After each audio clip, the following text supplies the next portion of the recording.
Okay, magandang araw sa inyo. Alam mo, paano kung yung pinakamalaking puwersa pala para sa global missions, hindi pala nasa malayo? Paano kung kasama mo na pala sila? Diyan sa simbahan nyo tuwing linggo, ngayon mismo.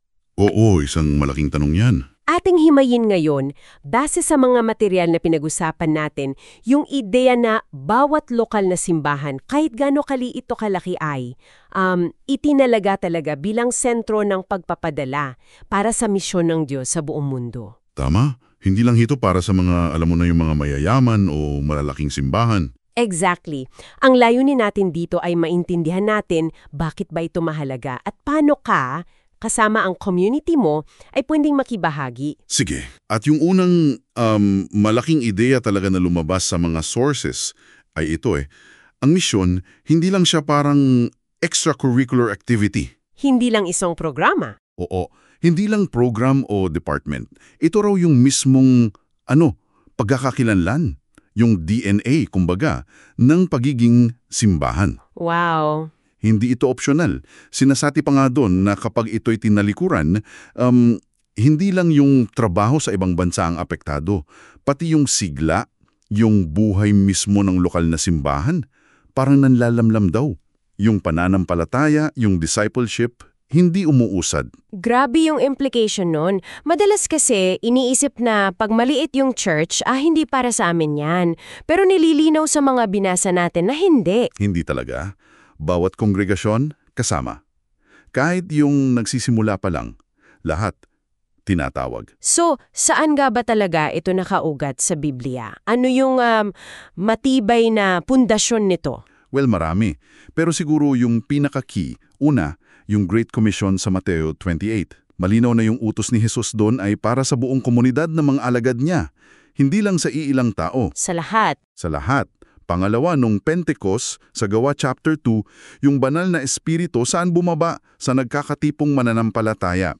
Sila yung parang prototype ng lokal na simbahan. Okay. At sila mismo yung agad pinakilos para maging saksi. Sabi sa Gawa 1.8, di ba? Parang isinilang yung simbahan na may misyon na agad sa sistema, nasa dugo na. May specific example ba sa Bible ng ganitong klaseng simbahan na talagang naging sending hub? Oo, meron. At laging lumalabas yung simbahan sa Antioch. Nasa Gawa chapter 13 yan. Sila talaga yung parang poster church para sa sending church. Antioch. Okay. Tingnan mo yung characteristics nila. Multicultural, talagang nagpapasakop sa guidance ng Espiritu Santo, tapos handang mag-sacrifice. Hindi biro yung pinadala nila Sino nga ulit yun? Sina Pablo at Bernabe. Parang yung mga star players nila, di ba? Pero pinadala nila. Wow, laki ng sacrifice. Oo. At importante rin, nagsimula yung pagpapadala nila sa gitna ng pagsamba at pananalangin. Hindi lang basta meeting. May spiritual element talaga. Malakas. Tapos, konektado rin dito yung sinasabi sa Roma 10, yung logic ng paggalat ng ebanghelyo. Paano tatawag sa Panginoon kung di narinig? Paano maririnig kung walang mangangaral? Paano mangangaral kung walang magsusugo? Yung magpapadala. Yon, ang simbahan, ang unang kawing, yung first link sa chain na yan. At nabanggit din yata sa mga sources, yung 1 Corintios 12, yung katawan ni Kristo. Paano yun kumokonekta dito? Na hindi lang yung umalis ang importante. Tumpak. Dito pumapasok yung idea na lahat tayo konektado. Hindi lang yung goers, yung mga mismong pumupunta sa field, ang bida. Kasing syalaga nila yung senders. Yung mga sumusuporta financially, yung mga nananalangin, yung mga intercessors, at saka yung mga mobilizers. Mobilizers. Sila yung mga nag-organize at humihikayat. Oo, sila yung parang mga cheerleader at coordinator. Bawat isa, mahalaga. Parang katawan nga, di ba? Walang parte na pwedeng sabihin, hindi kita kailangan. Lahat may function. Pero alam mo, balik tayo sa reality. Madalas marinig, wala kaming budget or hindi namin alam paano sisimulan. Ano ang sabi ng mga sources dito sa mga parang practical na hadlang? Nakakaintriga to Kasi paulit-ulit na sinasabi doon na yung pinakamalaking hadlang daw, actually, hindi talaga yung pera o yung kakulangan ng expertise. Ano pala? Kadalasan daw, nasa mindset, nasa pananaw. Kailangan daw ng pagbabago ng focus.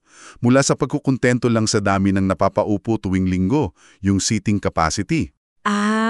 Patungo sa pagiging focus sa dami ng kayang ipadala o isupport para sa misyon, yung sending capacity. Sending capacity versus seating capacity. Wow! Bigat nun. Pananaw pala talaga. Oo, mas mabigat pa raw minsan kesa sa kakulangan sa pondo. Kasi kung tama ang pananaw, magagawa ng paraan yung resources. Okay. So kung mindset shift ang kailangan, paano naman to gagawin sa practical na paraan? Lalo na kung nagsisimula pa lang yung isang church dito. May tips ba? Meron. Nagbigay ng ilang mga practical na suggestions. Isa, sadyang i-cultivate yung sending culture. Paano yun? Ibig sabihin, palaging ituro yung kahalagahan ng misyon. Ipagdiwang, i-celebrate yung mga ipinapadala, yung mga sumusuporta. Gawin siyang normal na bahagi ng buhay simbahan. Hindi lang once a year na Mission Sunday. Hindi lang. Dapat regular. Tapos, isama sa regular na corporate prayer ng simbahan yung mga misyonero at lalo na yung mga unreached people groups. Yun yung mga wala pang access sa gospel. Oo. Yung mga grupo ng tao na wala pang sapat na bilang ng Kristiyano o resources para maabot yung sarili nilang lahi o kultura. Critical daw na ipanalangin sila.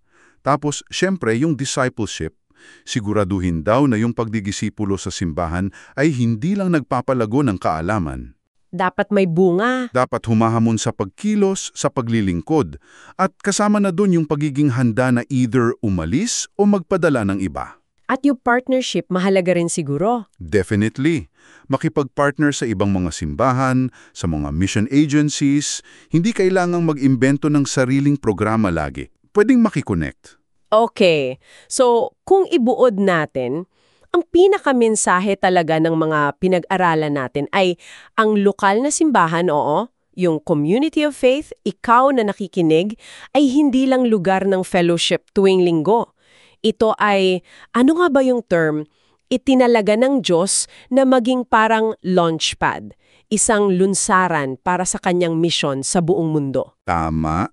At ang tanong siguro para sa bawat isa sa atin, para sa iyo na nakikinig, paano kaya nito binabago ang tingin mo sa sarili mong simbahan? At ano kaya yung posibleng unique na papel mo sa pagtulong na matupad itong calling na to? Maliit man o malaki ang role? At ito siguro yung iiwan nating pagnilayan ninyo.